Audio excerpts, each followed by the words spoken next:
Welcome to our YouTube channel. तो जैसा कि हम लोग प्रीवियस ईयर क्वेश्चंस कर रहे थे तो उसमें से हमने हिंदी के तो उसमें से हमने 50 क्वेश्चन कर लिए थे। नेक्स्ट करते हैं अब आगे।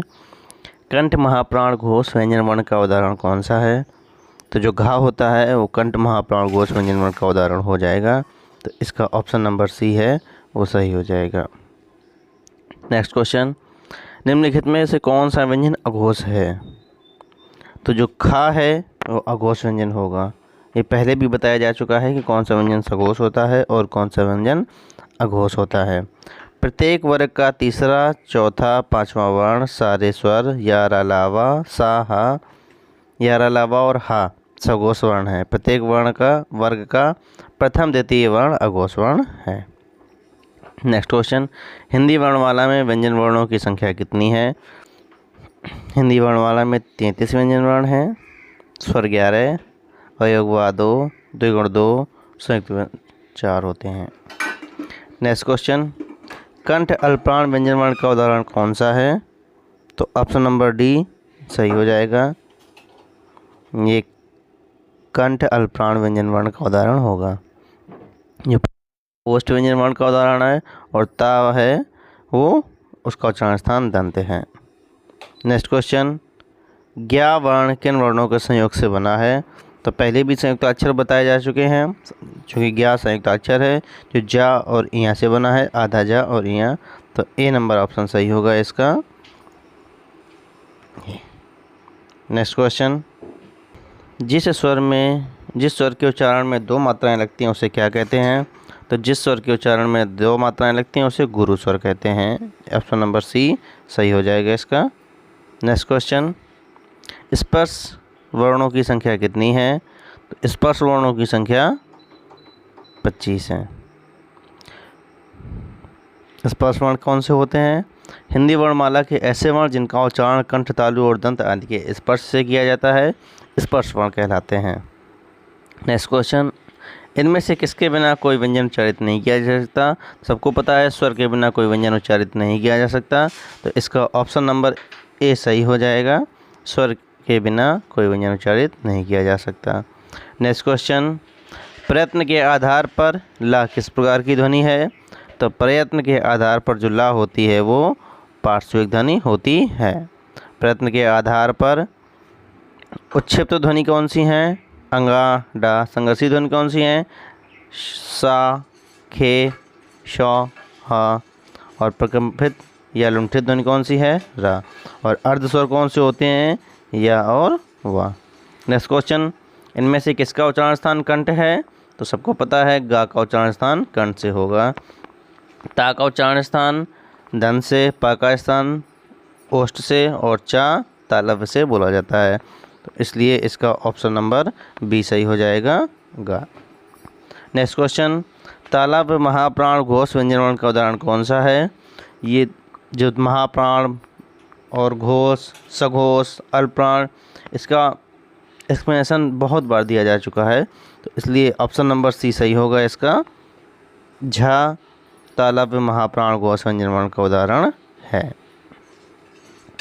कौन सा वर्ण पंचमाक्षर है? तो किसी भी वर्ग के आखिरी शब्द पांचवा अक्षर पंचमाक्षर कहलाता है। नंबर ए सही हो जाएगा, माँ। माँ इसका सही उत्तर होगा। पंचमाक्षर किसी भी वर्ग का पांचवा अक्षर पंचमाक्षर कहलाता है। नेक्स्ट क्वेश्चन, हिंदी में मूलतः वर्णों की संख्या कितनी है? तो हिंदी में जो वर्ण होते हैं मूलतः वो कितने होंगे? 52। तो ऑप्शन नंबर इसका बी सही हो जाएगा। और देख लेते हैं किस प्रकार कैसे वर्ण होते हैं। तो स्वर कुल मिलाकर 11 होते हैं। अ, आ, ई, उ, ए, ऐ, ओ और री स्वर मिला के 11 होते हैं। का वर्ण 5 वर्ण होते हैं। चा वर्ग में 5 वर्ण, टा वर्ग में 5 वर्ण, ता वर्ग में 5 वर्ण, पा वर्ग में 5 वर्ण, यारा लावा मिला के 4 वर्ण, तीनों सा और हा मिला के 4 वर्ण, छ, त्रज्ञा और स्रा मिला के 4 वर्ण। उच्छिप्त व्यंजन डा और ढा हो गए 2 वर्ण। अयोगवा अंग और आहा 2 वर्ण अयोगवा होते हैं। तो इस प्रकार पूरे 52 वर्ण होते हैं। नेक्स्ट क्वेश्चन, निम्नलिखित में किस व्यंजन का उच्चारण तालु से होता है? तो जो जा होता है उसका उच्चारण तालु से होता है, तो इसका ऑप्शन नंबर सी सही हो जाएगा, जा। एक बार हम इसकी एक्सप्लेनेशन देख लेते हैं। जो वर्ण होते हैं कहाँ से उच्चारित होते हैं, तो आ का वर्ग और हा कंठ से उच्चारित होता है। ई चा वर्ग या सा तालव्य से उच्चारित होता है। री टा वर्ग खटकोण वाली शा और रा मूर्धन्य से उच्चारित होते हैं। ता वर्ग सरौता वाली सा और ला ये दंत ध्वनियाँ हैं। और उ और पा वर्ग ये ओष्ठ ध्वनियाँ हैं। नेक्स्ट क्वेश्चन, निम्नलिखित में कौन सा उस व्यंजन है? तो जो हा होता है वो उस व्यंजन होगा। शा खे सा हा ये चारों उस व्यंजन होते हैं, तो इसका ऑप्शन नंबर डी सही हो जाएगा, हा। नेक्स्ट क्वेश्चन, अनुनासिक स्वरों का उच्चारण स्थान कौन सा है? अनुनासिक कौन से स्वर होते हैं जो नाक और मुंह दोनों से बोले जाते हैं? तो अनुनासिक स्वरों का उच्चारण स्थान नाक और मुंह है, ऑप्शन नंबर ए सही हो जाएगा। नेक्स्ट क्वेश्चन है, किसका उच्चारण स्थान दंत है? तो जो ना होता है वो दंत की सहायता से बोला जाता है। ता वर्ग दंत की सहायता से बोला जाता है, तो इसलिए इसका ऑप्शन नंबर सही हो जाएगा, बी। नेक्स्ट क्वेश्चन, इसमें से री क्या है? तो री स्वरों की संख्या 11 होती है, उसमें री भी आता है, इसलिए री क्या है? स्वर है। नेक्स्ट क्वेश्चन, हिंदी शब्दकोश में छत्री वाली छा का क्रम किस वर्ण के बाद आता है? छत्री वाली छा होती है वो का और खटकोण वाली छा को मिला के बनती है, तो इसलिए उसका स्थान भी का के बाद आएगा, तो ऑप्शन नंबर डी सही हो जाएगा। पा वर्ग का उच्चारण स्थान क्या होता है? सब जानते हैं पा वर्ग का उच्चारण स्थान ओष्ठ होता है, तो ऑप्शन नंबर डी सही हो जाएगा। कौन सी ध्वनियाँ कहाँ से बोली जाती हैं यह भी पहले ही बताया गया थोड़ी देर पहले। नेक्स्ट क्वेश्चन, निम्नलिखित व्यंजनों में नासिक के व्यंजन है? नासिक व्यंजन जो नाक से बोले जाते हैं, तो ता वर्ग जो होता है वो नासिक व्यंजन होता है, नासिक के वर्ग होता है, तो इसलिए इसका ऑप्शन कौन सा सही हो जाएगा? ए। नेक्स्ट क्वेश्चन है, निम्नलिखित में से असत्य कथन की पहचान कीजिए। पहला है, व्यंजन वर्गों की तीसरे चौथे और पाँचवें व्यंजन सघोष होते हैं, सही है। दूसरा है, व्यंजन वर्गों के पहले और दूसरे व्यंजन अघोष होते हैं, ये भी सही है। सभी स्वर घोष ध्वनियाँ हैं, ये भी सही है। और सभी विसर्ग सघोष हैं, ये गलत है, तो इसलिए इसमें हमें ढूंढना था असत्य कथन, तो इसका सही ऑप्शन क्या हो जाएगा? डी नंबर, ठीक है। नेक्स्ट क्वेश्चन, भाषा की मूल इकाई ध्वनि होती है, ये सब लोग जानते हैं, ऑप्शन नंबर बी इसका सही हो जाएगा। इसका थोड़ा एक्सप्लेनेशन देख लेते हैं। भाषा की सबसे छोटी इकाई वर्ण ध्वनि है। भाषा की सार्थक इकाई वाक्य है। भाषा की छोटी इकाई उपवाक, उपवाक से छोटी पदबंध, पदबंध से छोटी इकाई पद या शब्द, शब्द से छोटी अक्षर और अक्षर से छोटी ध्वनि वर्ण है, ठीक है। नेक्स्ट क्वेश्चन देखते हैं, शब्द की सबसे छोटी इकाई क्या कहलाती है? तो किसी शब्द में जो सबसे छोटी इकाई होती है वो वर्ण होता है, तो ऑप्शन नंबर बी सही हो जाएगा। वर्णों की संख्या कुल कितनी होती है? 52। इसमें व्यंजन कितने होते हैं? 31। और स्वर कितने होते हैं? 11। इसमें से और अगर देखें तो अयोगवा 2 होते हैं, द्विगुण 2 होते हैं और संयुक्त अक्षर 4 होते हैं। नेक्स्ट क्वेश्चन, वर्णों के कितने भेद होते हैं? तो वर्णों के सब लोग जानते हैं 2 भेद होते हैं, एक स्वर और एक व्यंजन, तो इसका ऑप्शन नंबर सी सही हो जाएगा, वर्णों के 2 भेद होते हैं। नेक्स्ट क्वेश्चन, सा का उच्चारण स्थान है? तो इसका आंसर सही हो जाएगा बी नंबर, तालु। सीसी वाली सा का उच्चारण स्थान तालु होता है। नेक्स्ट क्वेश्चन, कौन से शब्द में रा व्यंजन नहीं है? मात्र, मूर्धा, क्रम और मात्र भूमि। तो इसमें जो ये वाला लगता है किसी शब्द के नीचे ये रा होता है, किसी शब्द में ऊपर उड़ता है ये रा होता है, लेकिन अगर किसी शब्द में ये लगता है तो ये रा नहीं होता बल्कि री होता है। तो इसमें देखिए कौन सा ऐसा है जो लिखा हुआ है, मात्र इसमें ता और रा है।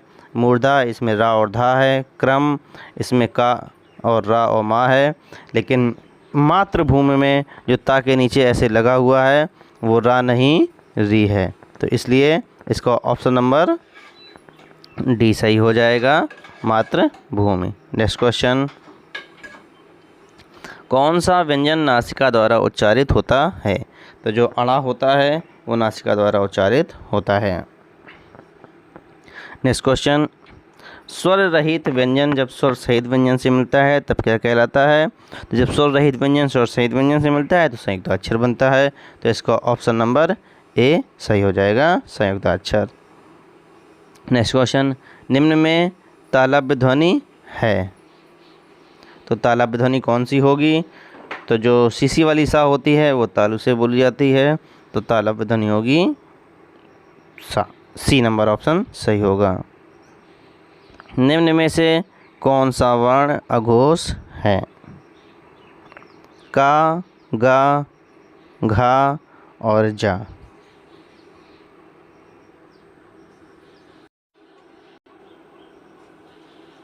तो ऑप्शन नंबर ए इसका सही हो जाएगा, जो का होता है वो अघोष वर्ण होता है। नेक्स्ट क्वेश्चन, वर्णों के समुदाय को क्या कहते हैं? तो जो वर्णों का समुदाय होता है उसको वर्णमाला बोला जाता है, तो ऑप्शन नंबर ए सही हो जाएगा, वर्णमाला। ए के उच्चारण में खाली जगह और खाली जगह की सहायता ली जाती है, तो ए के उच्चारण में कंठ और तालु की सहायता ली जाती है, तो इसलिए ऑप्शन नंबर इसका सी सही हो जाएगा। नेक्स्ट क्वेश्चन, जिन वर्णों का उच्चारण स्वतंत्र होता है उन्हें कहते हैं? तो जिन वर्णों का उच्चारण स्वतंत्र होता है उन्हें स्वर कहते हैं, तो ऑप्शन नंबर ए सही हो जाएगा।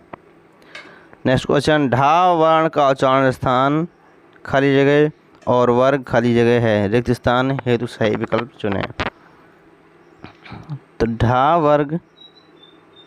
वर्ण का उच्चारण स्थान, इसमें जो उच्चारण स्थान होता है इसका मूर्धन्य होता है, तो यहाँ पे तो मूर्धन्य होना चाहिए, और वर्ग टा वर्ग होता है तो यहाँ पे टा वर्ग होना चाहिए, लेकिन ऑप्शन उससे मैच नहीं कर सके, तो इसलिए इसमें ऑप्शन सही होंगे, तो मूर्धन्य और चौथा वर्ण होगा, टा वर्ग का चौथा वर्ण होगा।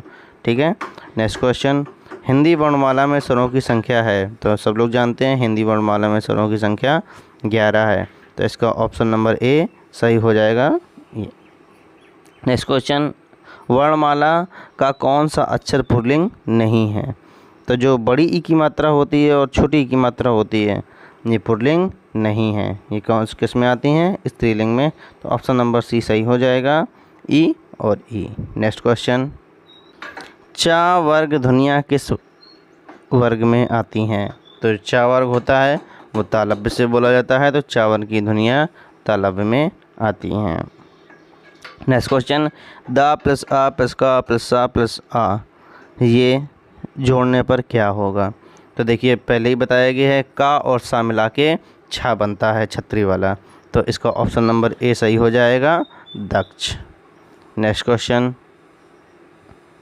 निम्नलिखित 4 विकल्पों में से सही विकल्प का चयन करें। जो वर्ण स्वर की सहायता से बोले जाते हैं उन्हें क्या कहते हैं?